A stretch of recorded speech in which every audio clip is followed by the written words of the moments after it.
Now, finally, a rebellion. I think a lot of you will probably be cheering this one. If there's one thing that really seems to give a lot of Australians the pip, it's these constant acknowledgements of country in the traditional owners, like you're strangers in your own land as well. At the start of a meeting, you know how it goes, or the start of Parliament, or the start of speeches, or the bottom of official letters, or even on your bills at supermarkets or whatever, or when your plane lands, you know the drill. We acknowledge the traditional owners and custodians of country and their continuing connection to land, waters and community. We pay our respects to the people, the cultures and the elders past, present and emerging. Well, one regional South Australian council has had enough. It's voted to stop reading an acknowledgement of country at meetings and to scrap it from all official council correspondence. Now, it was a close vote, 5 votes for to 4 against, and it will have to be retaken at the next meeting because no notice was given before this vote. And let's see if some of them hold their nerve, because a lot of the councillors are now running for the hills. There's a real fear of getting picked on. The mayor won't say how she voted. The deputy mayor won't comment. Another councillor said, I need permission to speak.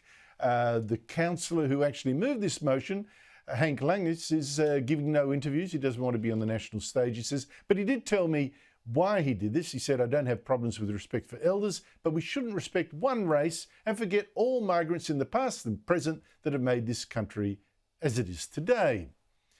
So the one councillor who will speak is Tom Malone.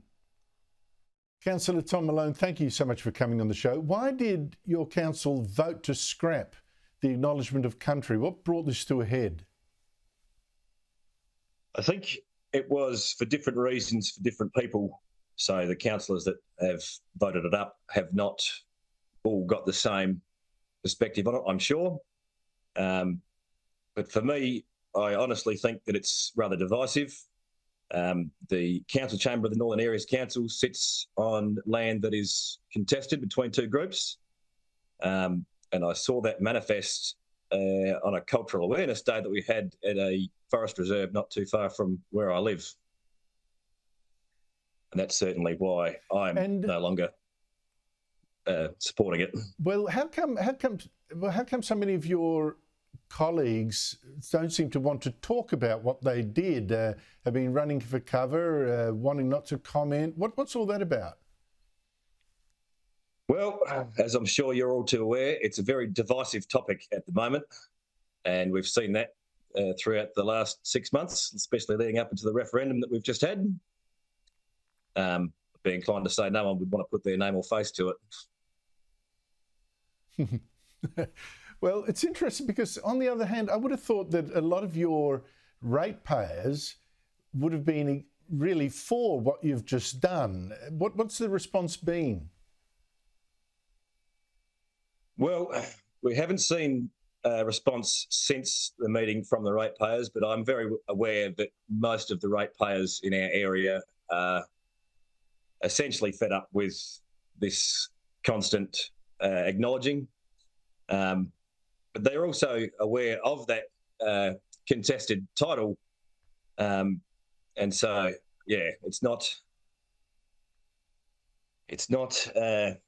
real straightforward in our area here, that's for sure.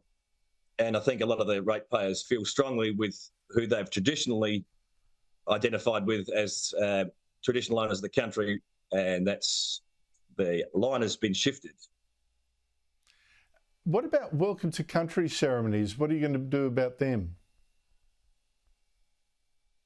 We don't seem to have that many Welcome to Countries in our local area.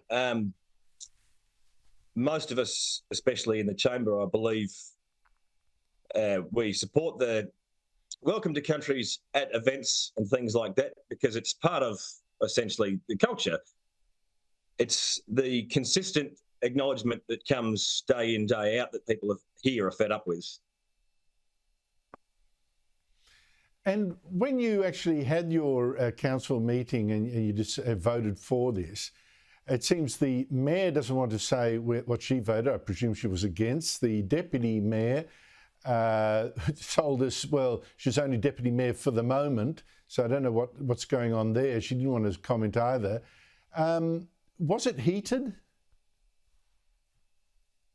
No, it struck me as quite odd. It went through rather quietly, but the formal process wasn't quite right, and so it will have to go back to the next council meeting for it to be correctly ratified. And then, yeah, there was no recount called, and so the individuals that voted it up or down obviously chose to remain anonymous in that, and I'll respect that sanctity of the chamber. Well, very interesting stuff. And finally, Tom Malone, the voice referendum, did it clarify your thinking about this matter at all, or the thinking of your fellow councillors?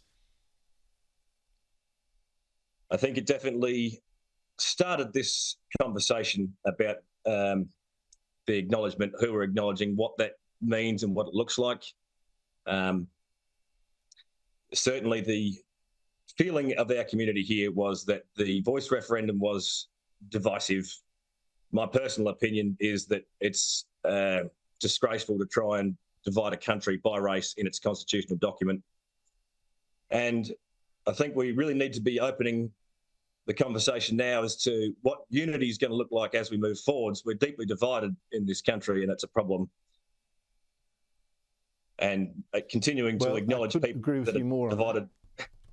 Yeah, and so the division that's exists in between the two Aboriginal nations that the Northern Areas Council sits on is a manifestation of this. They're being divided. The two groups of Aboriginal peoples are being divided by this.